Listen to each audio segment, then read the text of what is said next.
मैं मंटू नहीं हूँ में हर करैक्टर बहुत ज़्यादा अच्छा है सिवाय मिस मारिया के। मिस मारिया का करैक्टर इंतहाई बोरिंग और इंतहाई ओवररेटेड है। मुझे समझ नहीं आती कि इनका करैक्टर इस ड्रामे में डाला ही क्यों है। मुझे नहीं उम्मीद थी कि सनम इस तरह का रोल प्ले करेंगी और इस तरह का करैक्टर जो है वो चूज़ करेंगी। कोई करैक्टर की अपनी वैल्यू ही नहीं है, सिर्फ वो सारा दिन मंटू के पीछे ही भागती रहती है। कभी उसे कॉल करके पूछ रही है कि सर मंटो आपने खाना खा लिया, आपने मेडिसिन ले ली, लगा भी ली, मतलब उसे इतना ख्याल है। लेकिन सर मंटो जो है दूसरी साइड पे एक दफ़ा भी उन्होंने कॉल करके कभी किसी चीज़ का मिस मारिया से नहीं पूछा। और तो और जब आई सजल की यानी महमल की कॉल तो फ़ौरन ही कॉल कट कर दी मिस मारिया की। तो मिस मारिया के लिए इतनी इंसल्टिंग चीज़ थी। यही वजह है कि मिस मारिया जेलस हो रही हैं महमल से।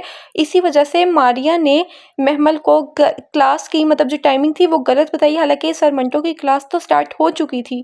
मंटो और महमल के दरमियान जो कोई आ रहा है वो मिस मारिया, क्योंकि मिस मारिया को यूनिवर्सिटी में जाकर भी बिल्कुल भी सुकून नहीं है। ना उसकी कोई क्लास है ना उसका कोई काम है।